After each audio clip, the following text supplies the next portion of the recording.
Good evening. I will now call the June 2nd, 2026 special meeting of the Ben Lapine School Board of Directors to order. I would like to introduce our participants this evening. To my immediate left, Vice Chair Amy Tatum, Directors Cameron Fisher, Keena Chadwick, Directors Jen Lynch, Shirley Olson, and Director Ross Tomlin is joining us virtually. And to my immediate right is Board Clerk Janet Bojanowski. The statement of issue for this board complaint appeal is the following. Did the district follow its procedure of determining the placement of the location of a particular bus stop at the issue in this appeal, including safety concerns? I will serve as the hearing officer, and the parties will only be permitted to present evidence that was presented in the previous levels of the complaint process. I will abide by the following format of for the meeting. The complainant would have 10 minutes to present their evidence, including any witness testimony. The district would then have 10 minutes to present their evidence, including any witness testimony. Following both presentations, the board will have 15 minutes to ask questions. I will ask our board clerk to be an official timekeeper for this meeting, providing us the time checks at 5 minutes and the 1 minute marks. After all questions have been asked, the board will deliberate with all parties present. Per KL-AR, the board's decision will be final.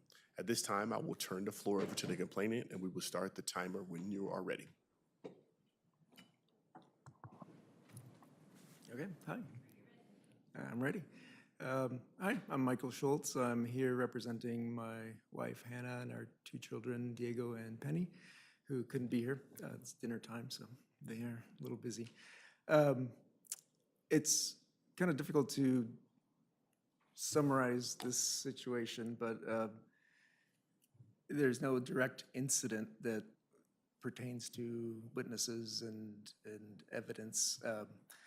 So it's kind of difficult to wrap my head around how to even speak about this. I'm just going to assume that you've all read through the emails and the complaints that we've had regarding what we perceive as bus safety stop issues and the justifications of the procedures and policies in place. So this has been going on since October of last year, so now the school year is nearly done. Diego won't be riding the bus for the summer, but this is going to continue on for years to come unless we address these issues. So hopefully I have enough leeway and I don't stray too much away from the procedures side of things, but this is so closely tied to this particular bus stop, potentially others. The procedures used to assess bus safety, bus stop safety for other potential bus stops in the community, but I'll focus on ours. Ultimately, in terms of procedures, we have not been provided with really any objective procedures that were necessarily followed or not followed, because it's difficult to ascertain whether a procedure was followed when there is no direct objective procedure with objective justifications for their use. We were presented with a rubric, so it's a good tool to assess generally the safety of a bus stop. I do agree with that. In looking through the rubric, we found it to be very minimal, but it did have some room for special justifications and circumstances. In our particular case, it was not even utilized. It was blank. So the score of the rubric made it land below the threshold for even a kindergartner to sit at this bus stop. This led to the discovery that the bus stop location is dictated by the cross street as opposed to the main artery where the bus is actually sitting and the children are actually interacting. So the reality is the bus stop is at an intersection, an uncontrolled intersection at that, in this particular case, on a large curve onto Sheets Market Road with limited visibility, high speeds, and a lot of hazards that were not taken into account by this rubric. So this rubric is then focused on the side street with minimal hazards and minimal risks to children and families, which in itself is a huge red flag that this procedure, this rubric itself is not being applied properly. If there are procedures in place to assess different risks imparted by the more dangerous road and more risky road, that would be a different story, but there are not. When questioned of why these things were being applied in such a way, the only responses we got are, this is the way we do it. So there's no procedure or justification as to why this is adequate or safe. In addition, the bus stop waiting area was defined as the real location of the bus stop, which again is at the intersection. It is not far into the cross street where it may be safer. In our particular case, it is just as unsafe because there's another curve on that road, so limited visibility to children from both directions is at play for this particular intersection, why we have such a concern about it. A lot of emphasis has been put on the bus stop waiting area as opposed to the bus stop drop-off, which is actually a bigger concern in our particular bus stop. The bus inconsistently stops at this intersection. It does not stop in one particular place every time. We've had different experiences with different bus drivers where they land either before JD Estates Drive, after JD Estates Drive, across the street heading in the northbound direction and having children cross the street. They leave the intersection before children clear the intersection. So the way it's situated most of the time, children and families have to cross the road at that intersection. Oh, thanks. They have to cross the intersection back to the safer shoulder of the road on JD Estates. By the time that our child gets off the bus and clears Deschutes Market Road, the bus has already left. So any cars that have stopped because of the bus stop or the little stop sign, they are free to go and they're in a big hurry. And a lot of times they come barreling into our intersection where our kids are crossing the street. There are a lot of hazards. All of these are being dismissed and are not being assessed with this methodology. So again, another lacking portion. So this, again, now goes into the inadequacy of the procedures as opposed to whether procedures were followed. So it's difficult to not talk about both at the same time, so apologies about that. So in speaking to procedures being followed, again, having no procedure and no justification as to why this is safe is really at the heart of our complaint, which leads to the second complaint that we should assess these procedures or lack thereof and really look at something that we can normalize across the district with justifications, objective justifications, measurements, distances from the road to the waiting areas, whether they're controlled cross points, and as well as the trajectory to the bus stop from homes. I know that's not assessed with this rubric, but in our particular case, that road accessing the bus stop area itself is unsafe for families, especially if they have a stroller and they cannot use the shoulder. It's a soft shoulder at that, but even if there were sidewalks that were cut off, they would have to go into the roadway. Let's see. I guess ultimately the addition to this in terms of procedures and policies is we are following the procedure or the policy of the complaints and the complaint process. But in this particular case, we've gone through this exercise of chasing our tails for the last 9 months where were procedures followed? Yes, they were, but there are no procedures. How do you ascertain that procedures were followed when there are no procedures? And it gets kicked down the road to the next appeal, the next appeal, the next appeal.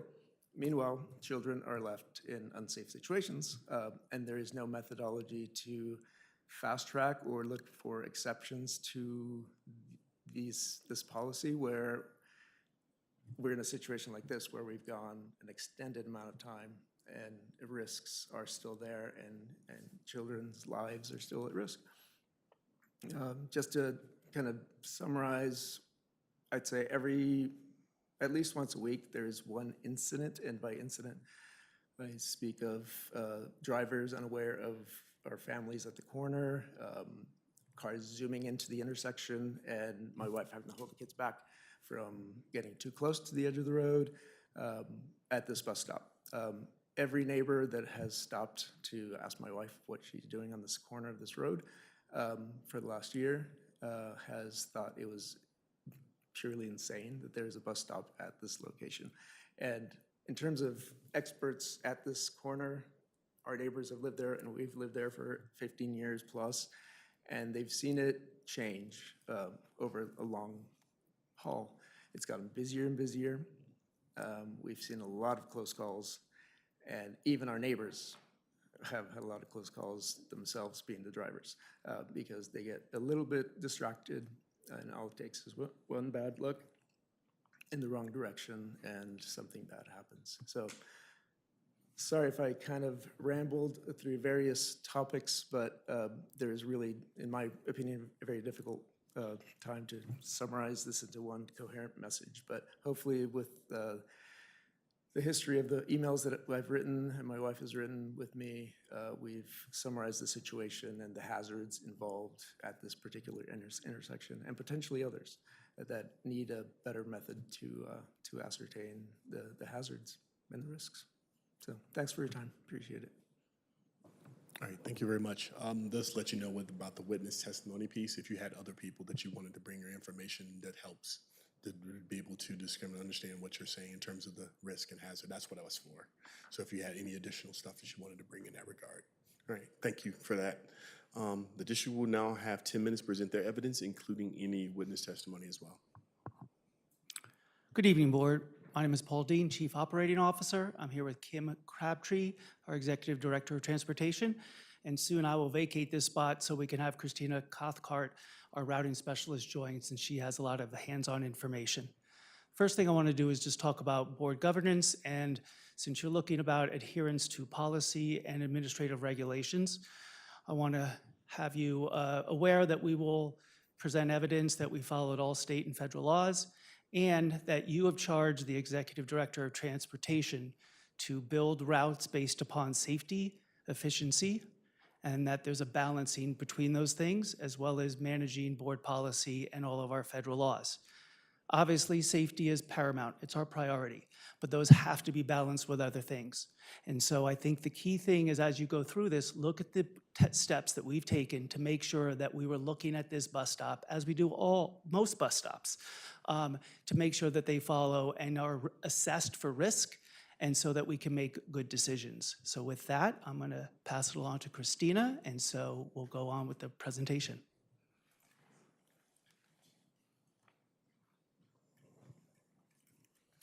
Good afternoon.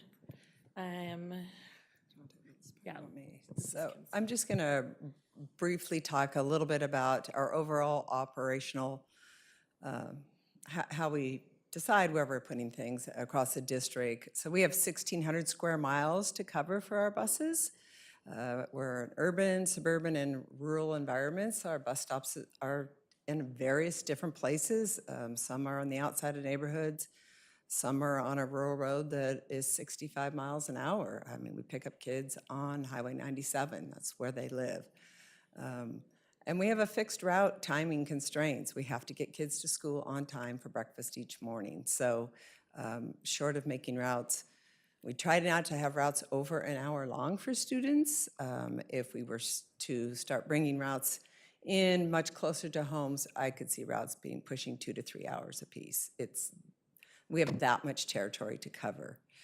So we look at our collector roads, our arterial roads. We work very closely with the city and the county on any construction changes that are happening, even are working with our private builders anytime something's going on.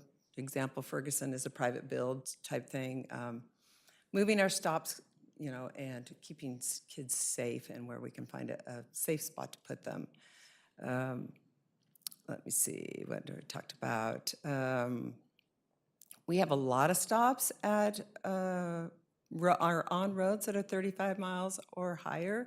That's a lot of our rural neighborhoods are at 35 miles an hour. It's not avoidable for us. Like I said, we have one out on Highway 97 where it's 65 miles an hour. We have a lot of them on 45, 55 mile an hour roads. We're picking up kids at the ends of very long driveways or kind of group driveways. So I think our, our takeaway is stops could be added, but this is going to continue to add time. We evaluate stops for safety. And that's what we feel like we have done in following our processes here. Our next one. So if you see here, this is the JD Estates, and one of the things that we did when we got our first email was that I went out there, drove the road, evaluated, took out our rubric.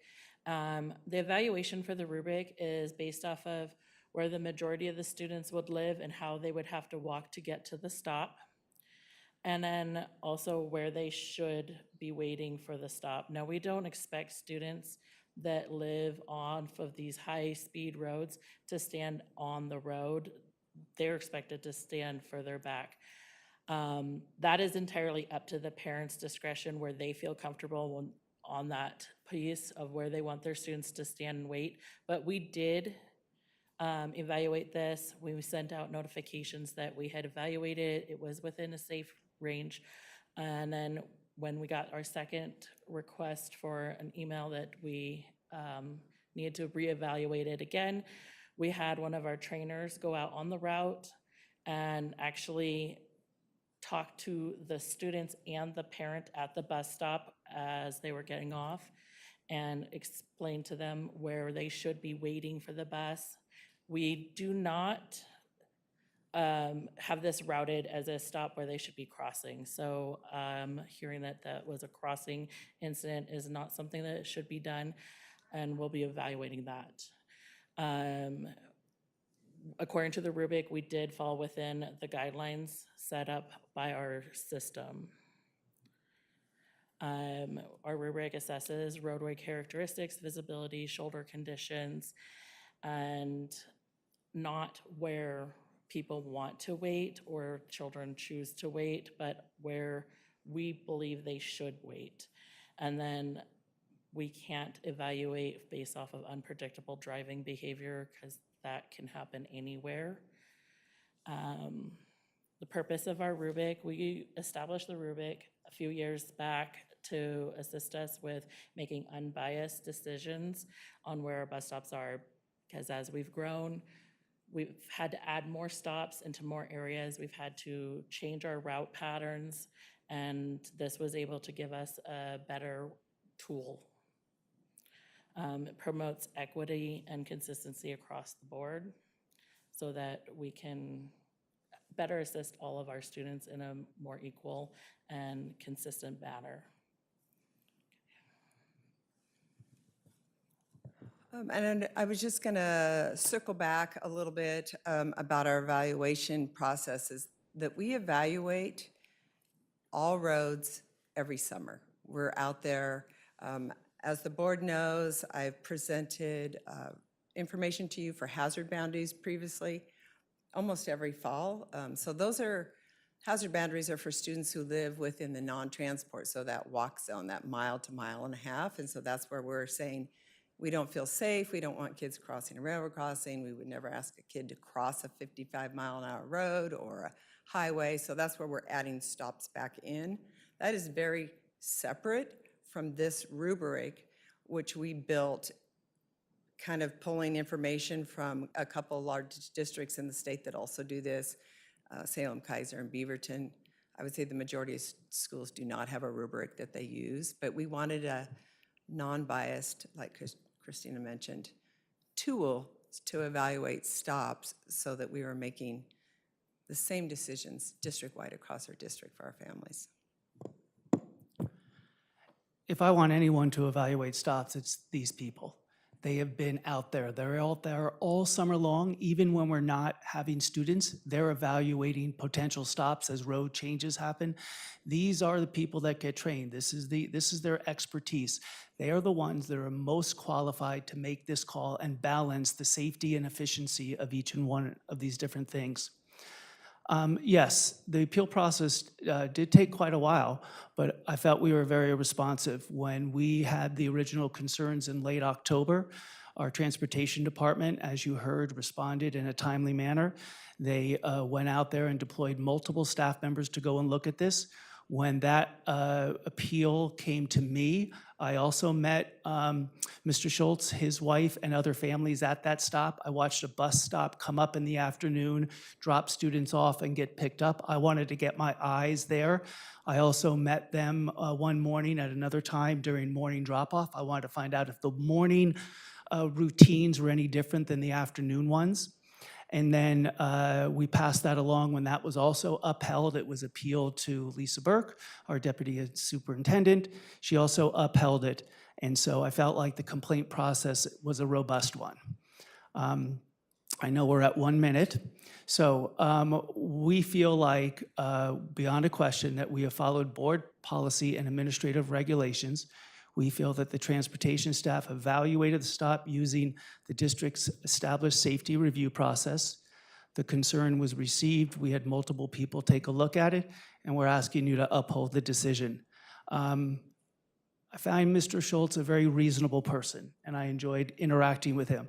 Sometimes reasonable people just reach a different conclusion, and that's where I chalk this one up to, is that reasonable people looked at this situation, evaluated it not only in this one, but in the context of all of the 1,600 miles that our drivers do, and did the very best in balancing all of those things to make the most prudent decision possible. Thank you.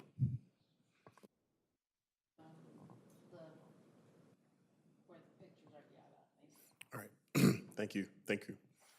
All right. Thank you for both presentations. Appreciate it very much. The board will have 15 minutes to ask questions. Directors, Director Tomlin, are you there? Do you have any questions first? Yeah, I remember from reading all of the emails from Mr. Schultz. I believe you had a suggestion for an alternative location for the bus Right stop. there. Is that correct? Yeah, yeah. Yeah, oh, sorry.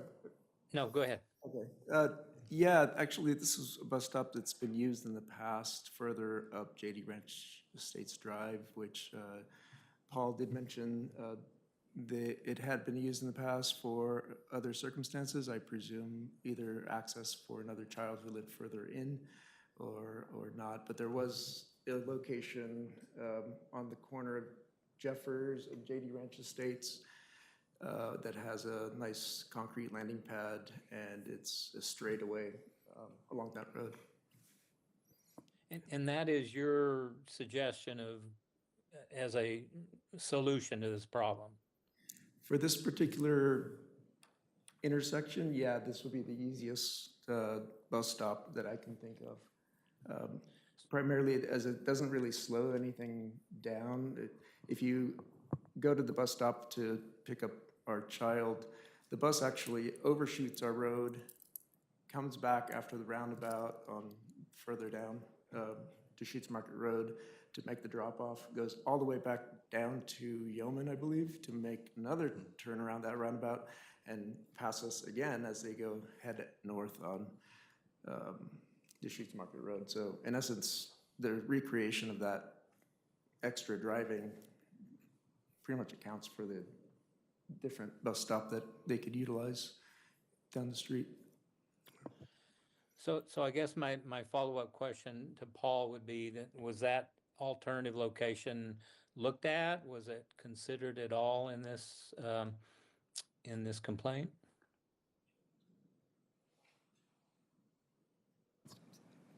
Hi, Russ, this Hi. is Christina. So Sure. we have looked at that, and that was a stop a long time ago. As such, since the city's been growing so much, we have had to move stops out of neighborhoods in order to reduce the amount of time we're on the buses and stuff. This particular routing pattern is been adjusted a few times, and that's for door side pickups and drop-offs for kids along Deschutes Market. So we've had to do roundabouts to make those stops so that we're making them door side, and that's what he is talking about. We have students that also live further up Deschutes Market, way out almost to the Redmond boundary, that we have to go down to Tumalo and do a turnaround to come back. And that's the only way we can do that in order to keep our door side from students from having to cross it 45, 55 mile per hour roads. Great. Well, yeah, I was just interested to know what the reasoning was, why the alternative wouldn't work. So thank you for sharing that. Directors?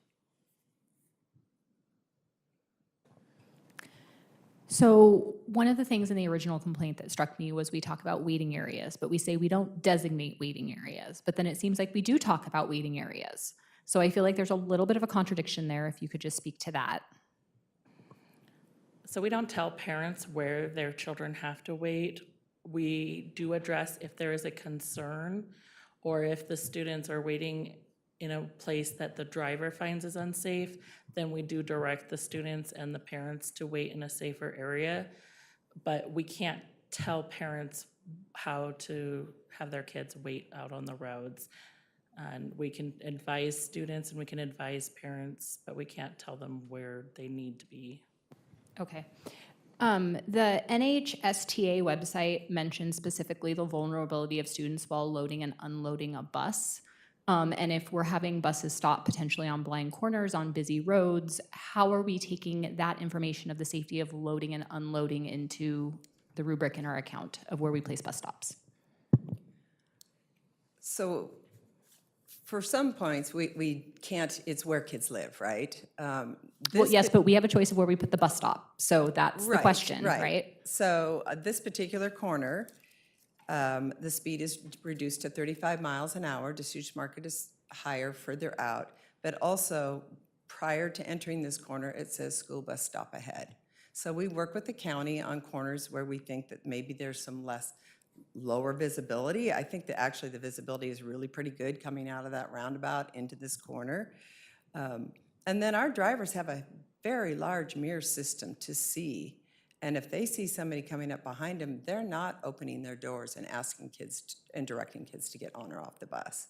They're waiting to make sure everything's clear and then asking kids to get off. Okay. You said that you evaluated it and it's in a safe range. What do you mean by safe range? How do you define that? That was something you just said during the 10 minutes. You said we evaluated it and it's in a safe range. So what do you mean by safe range? The score, Rubric. the scoring of the rubric. You want to talk about it? Yeah, so within the scoring of the rubric, so there was a grade scale based off of grade levels and everything that we have. And this one rated at a 25 with a possibility of 32 for K through 5 on a scoring. And then higher. So 32 would be, that is not acceptable for a student to be waiting at that stop or walking to that stop. It's an unsafe road for them to get to the bus stop. It's an unsafe stop in general. So below 32 would be the threshold that we keep it in. And then for middle schools, it's 36 and 38 for high schoolers. So does the rubric take into account both where the students are walking, like their route, and where the bus is stopping? Yes. So it takes both of those things into account? So we consider usable shoulders for the students to walk, the conditions of those shoulders, the road width, the possible posted speed limits, the type of road it is, and how much traffic we witness, because I go out there and we'll sit there for 10, 15 minutes and witness how much traffic has gone by in that time frame. And during that time frame, I had a 15-minute window that I saw 15 to 19 cars pass by. So we grade it based off of how many cars are going through there. There's a scoring for every single thing that we can come up with. Are you doing those scores during the summer when traffic is less, or are you doing it during the school year, during school Some of them are traffic? done during the summer, but in this instance, this was done during a school day. It was from 8 to 8:15 on a school day. Okay. And just, so this was a 25 where the threshold was 32. So I do know that there were some ideas about increasing a point here, a point there, even if we were to concede those, which we wouldn't necessarily agree with, but even if we were to concede those, it's still well under the threshold. And again, that threshold is established to apply to stops all across the system. And so I would be wary of changing a stop for a scoring mechanism out of the rubric in the implications of what it's going to do across our entire system. We want to be consistent across the system and not look at any one and treat it differently because there's a complaint at one area and not a complaint in another area. That doesn't seem to be a fair way of changing a bus stop, is because there's been a complaint one place and not somewhere else. Can you, on those pictures, can you point to where the students are supposed to wait? So there's a green arrow on there that shows, so they have. And if so there's any this way you is the could green enlarge arrow that it. shows the sign that is right around the bend that they came. What, sorry, which picture are you referring to? The first picture right here. Okay. Sorry, Is there any Okay. way you can blow that up for us a little bit? Yeah. I might be. Let me see if I can adjust it. Yeah, sorry, it's his computer, but he'd be better at doing that. It's my eyes, sorry. No, I can't read that far. I tried, I'm not able to blow it up. Okay. We can make this available. Well, I can take a picture and blow it up. It's behind you. Look behind you. It makes me sick. Stand out there. So there's a sign just in JD Estates that has a pretty good shoulder, and the second picture is showing the shoulder and the sign. And then on the other side, there's the JD Estates placard, and there's a very good shoulder there. So they have two possible locations that we had suggested that they could utilize. And either one of them would be safe for the students to stand at. Just because this is the question we've had for 3 months, where does the bus stop moving? The bus stops moving, it should stop moving before the intersection. So It on can Deschutes Market cross Road? the intersection, and we have subs. They may not see the JD States until they're right there at the intersection. So they will stop right in the middle of the intersection and then pick up the students. But most of the time, the drivers that know the route and that do the route on a regular basis are going to stop right at before the JD Estates intersection, and then they can see the students from the sign, from the road, and wait for the students to come to them. So the bus stops on Deschutes Market Road. It stops. But on our Deschutes rubric Market. doesn't score bus stops, it scores bus waiting areas? No, the rubric scores their walk to their stop and the waiting there. So where we believe that they should be walking from, so like I said, it's the shoulder, the conditions of the shoulder. We marked it as that it's a gravel and dirt surface. We know that it's not sidewalked. The width of the road that they are walking on, and the posted speed on the road that they're gonna be walking to that bus stop. Yeah, I mean, just because the letter that we received from December 16th says that the stop is located on JD Estates Drive. The rubric is applied to the roadway where the students are gathered. So both of those, to me, would suggest that the bus is stopping on JD Estates Drive, but now it sounds like maybe it's not actually, it's on Deschutes Market. So it stops at Deschutes Market and JD Estates. So You can ask, It- let me ask this question. in order for stops to make sense to a driver, they have to, they're on the road, they stop at the intersection. All right, my question is related to, I have the aerial view of the thing where it says what the spot is between the crossroads of JD Estates and Deschutes Market. That gravel area, I ask either you, is that a private residence for someone? Or they won't let the bus turn around in that area? Or what's going on in that large gravel area that's right there?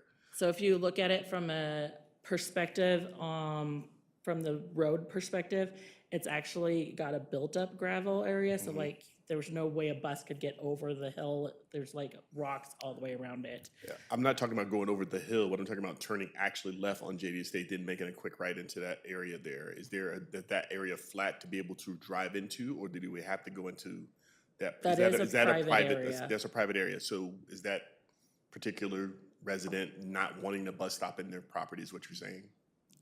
Is anyone asked? I mean, like, what are they willing to be? That's why I'm like. We don't pull into people's driveways. We do not pull under. I know that. That's why I'm asking. Is anyone asked, like, hey, is it okay if we turn the bus around in this thing, or say you do anything? That's just one thing for me. That's I would say, Marcus, as a practice. Oh, sorry. If we started pulling into private property, we'd have to maintain it. We don't pull into people's driveways or anything because we're 36,000 pounds and we'll break it down real fast. So we don't pull into we stay on public roads only.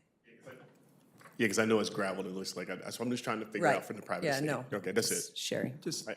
if I may add to that, though, at the proposed bus stop, there's a bus stop. The bus would make a left into Jeffers Court, and there's a nice gigantic cul-de-sac that's paved that the bus can turn right around. So in the amount of time they would take to go in and turn around that gravel, they could have made the stop further down the road. But I wanted to comment on this bus stop waiting areas. First of all, there's a lot of inconsistency, and I know there's a lot of people involved in this process, including other bus drivers and bus driver helpers. I don't know what they're called necessarily, but in reference to what was said, that somebody came out and told us, or told the children when to stand, doesn't really correspond to any of these locations. When they did, they literally screamed out the window or the door, open door, to my wife, "Stand there." And they literally pointed to the gravel right next to Deschutes Market Road. So I don't know if you can see that. So the bus would stop at that white line, and it's paved further in because it is a turn in to JD Station Drive. So to get off the roadway, you end up on the gravel bit, which is literally about 3 to 5 feet from the pavement. So as that bus disappears, by the time that you have barely made it back to the gravel, cars are turning in southbound direction from Deschutes Market Road onto JD Estates, and they're hugging that turn. So the kids and family are literally standing 3 to 5 feet from a moving vehicle. It's moving about 30 to 35 miles an hour at that turn because they're just zooming in. They don't know anybody's actually standing there. They've just been waiting behind that bus. The sign that's further down JD Estates Drive, this is the first time I've ever seen anything pointed to that. That'd be great for the pickup, but on drop-off, you don't magically teleport to that sign. You have to walk off Deschutes Market Road all the way back. And again, that bus is gone by the time they've taken 3 steps away from the bus. So it's kind of difficult. And then the other one, obviously, is across the street. So you have to make an uncontrolled cross when the bus is already gone as well. So you're dealing with traffic in multiple directions on drop-off. Sorry. When I did meet families there, Okay. we talked about the advantages and disadvantages that they saw and that I saw on both of those stops. So we stood there in the afternoon and discussed it while waiting for the bus to arrive and waited for the children to get off the bus so I could watch how that movement took place. And it was a calm conversation about where they felt most advantageous. And we did point and look at both where the arrows are on JD Estates on the left-hand side there and by the sign on the right-hand side. So those were things that we, again, entered into adult-like conversations in trying to figure out where they felt most comfortable. And that, again, that's a 25-mile-per-hour road on JD Estates in those 2 areas. Cool. Thank you for that information. I appreciate it. All right, thank you all. I know we have our 15 minutes are up, and I figure we can talk more if we need to in discussion, if we need as well. Thank you for all parties, and to my fellow board members. Now is this time we would deliberate before taking any action. Just let everyone know. All right, the Board of Directors have heard both parties regarding the complaint and have an opportunity to ask questions for both parties. At this time, I would like to entertain a motion.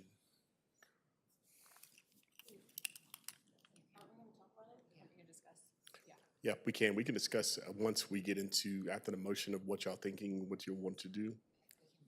We can deliberate before if you want as well. Okay, so. I have a couple questions. Can you, and Christina, Yeah.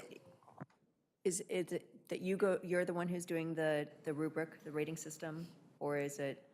I'm one of the people. We have several routing specialists. I also have trainers that go and do these, so it's not So just me. is there some sort of collaboration in the process, or is it more just on one person?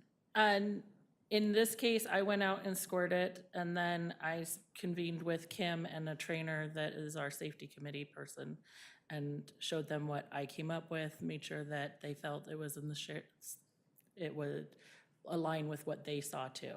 Okay. And then I heard this, and I I want to appreciate how hard it is to maintain consistent bus drivers and substitutes and how that can be challenging. But if you could speak a little more to what you're saying about the multiple bus stops that happens, the way you described it, it sounded kind of like this is more frequent, that it's sometimes here, sometimes there, sometimes there.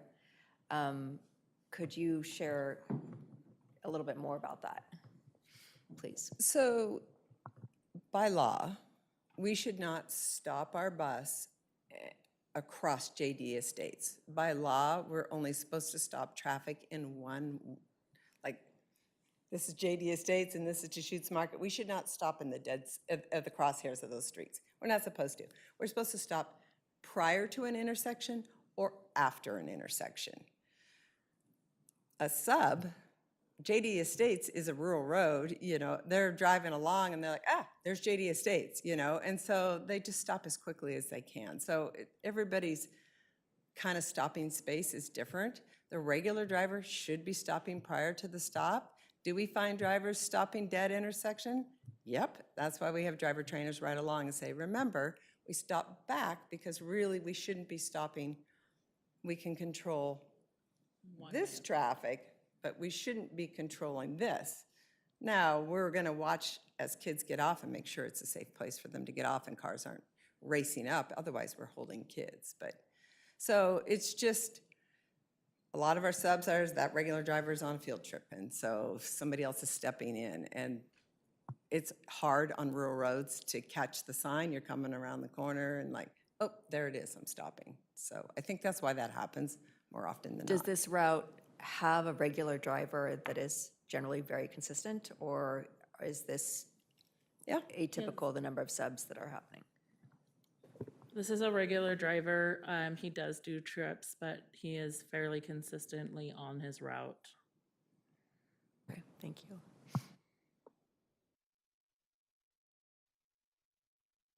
Directors, any other deliberation?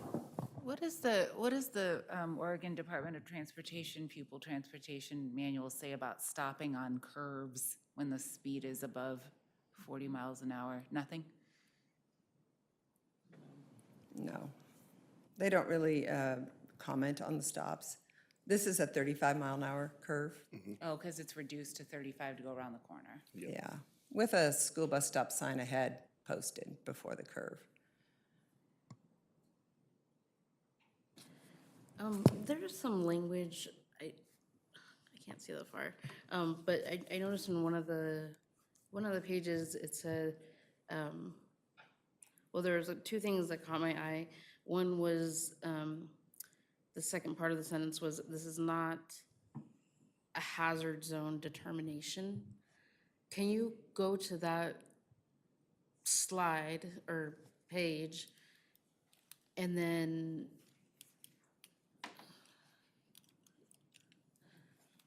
so if the investigation or review process would be a hazard zone determination, would the outcome be different?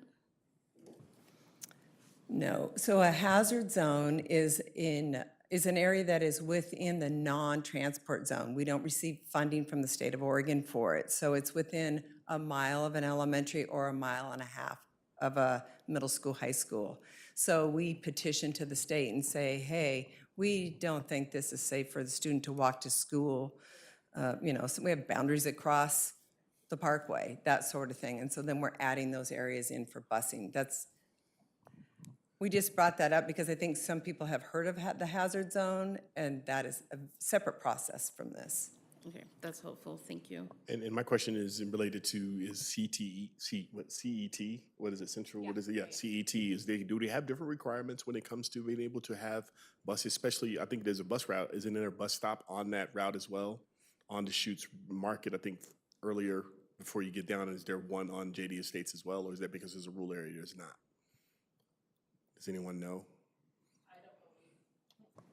I'm not familiar I with their don't know routes. of Cascade East Transit having any bus stops out there. They have one, I know, when if you go further back before, right after the park, right after the dog park. I think there's one right there or something, but anyway, I don't know. Right, Information. yes. Yeah. Further, closer to those new apartments, the Solis apartments you're Yeah, talking about? right, yes. Okay. There is a stop, I believe, out in that area, but not in the rural areas. We don't have any CET bus stops at this time. Yeah, I just want to know, are they regulated a little different in terms of the buses, in terms of what they have to do in terms of safety for people as well? Do we have that information? I don't. Okay, thank you. All right, anyone else? I just have one more question. There was I don't know, somewhere, it mentioned, the question is whether district standards require it. Does that mean that, is this insinuating that there is room to adjust our standards? I think maybe you're talking about the rubric that we use. That is not required by Oregon Department of Education. It is an extra tool that we have to help evaluate stops. And we want to do it equitably across the district and not just because this parent keeps calling us that we're going to adjust their stop, and because this family hasn't called us, we're not even going to look at their stop. So we take this rubric district-wide every summer because we have so much construction and change happening, and are really evaluating these new things. And then also with new construction and sidewalks being put in, could we remove a bus stop and move that back out of the hazard area so we can offer service as our community continues to grow out? You know, we're operating with the same amount of equipment and people, and our community has grown substantially. So as these improvements happen, we also remove busing in walk zones, in a sense, and then also reevaluate those areas. Really quick, does the rubric actually have, like it states here with the NHTSA, it talks about a student waiting area. Does our rubric basically take that into account? Basically, we have to have a designated waiting area to be able for the buses to be able to pick students up? So we have a usable width of shoulders and the condition of the road and shoulders.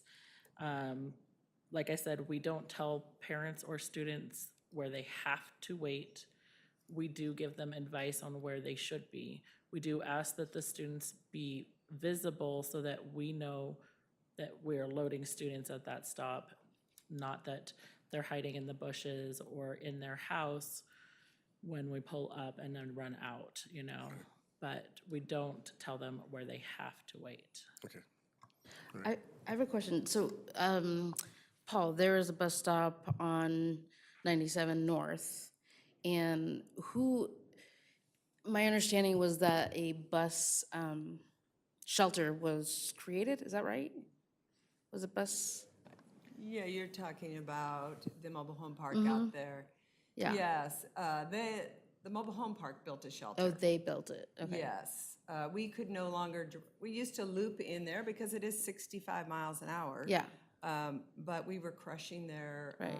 Infrastructure lines. yeah, So we used to pick up out on the outside along there. So we kind of pull off-road as much as we can. It's Yeah. kind of a steep angle though, so we have yeah, to kind of keep ourselves on the asphalt. It's not ideal. yeah. But the kids wait behind that barrier wall in a shelter and then don't come out until we signal them to come out. Certainly not ideal, but no other way to get Well, in. and I'm curious if this bus stop cannot be moved, if there is, something like a clearly visible shelter, like, is that cost effective?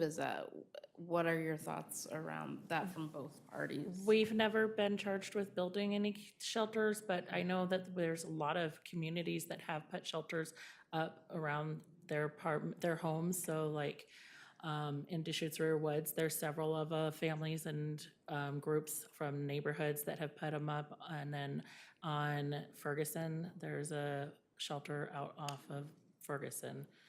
So individually, they may put those up, and we use those as markers for bus stops.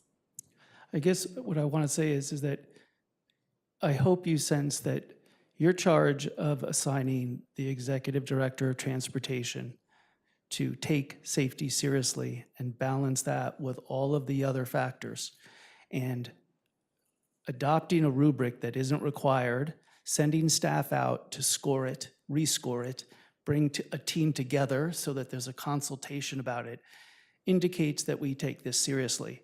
there will always be situations where an individual, even within the transportation department, might say, I think that's a 5, I think that's a 6. Those things are going to happen. But I think the charge that you've given to us has been taken seriously, and we will always be looking at improving rubrics, having some other consultative methods, but that task that you've given to us is in good hands. I hope that that's what you take away from this, is that I don't want to get lost in the weeds.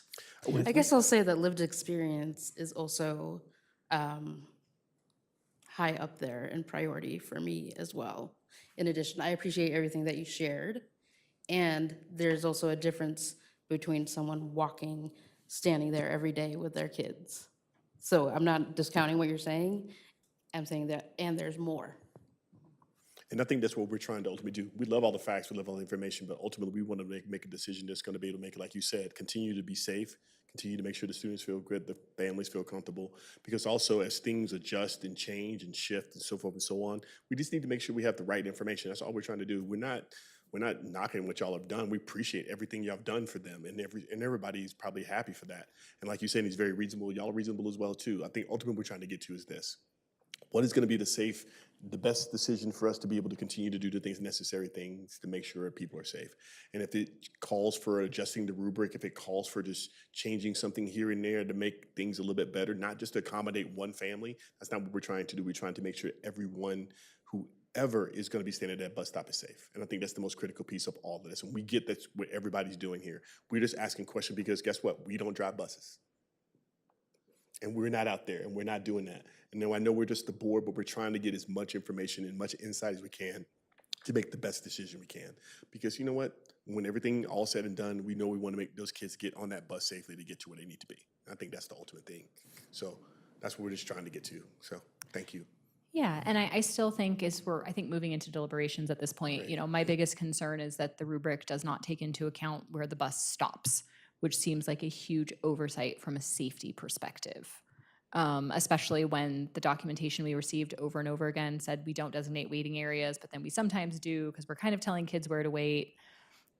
I just think it's an oversight and ignores the NHST website that we should be taking into account where students are waiting and where buses are stopping for loading and unloading. And it seems like that is not in this rubric, and that is really the parental concern that I think is totally legitimate. And as Keena said, lived experience matters. And I've had my own child's bus stop be in a place where I'm like, oh, that's really not safe. I didn't complain. I was just like, it's fine, she's older. But if I had a kindergartner, I would feel very differently. And like I said, I think there's an oversight in the rubric if it's not taking into account where buses stop. Directors, we have any other deliberation? Director Tomlin, do you have anything? All right. Directors, we've heard both parties regarding the complaint. We have an opportunity to ask questions for both parties. Thank you for all the information. We appreciate it very, very much. At this time, we'll entertain a motion.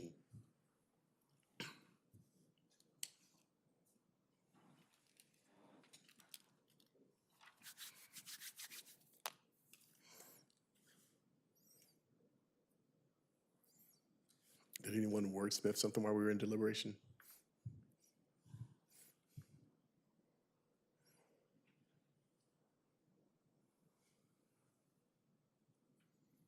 I move to uphold the district decision.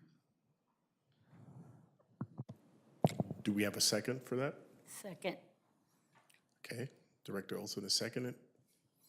Thank you for the motion, and now a second. Is there any discussion on this motion? Hearing no discussion, at this time I'll call for a vote. All in favor? Aye. Aye. Aye. All opposed? Aye.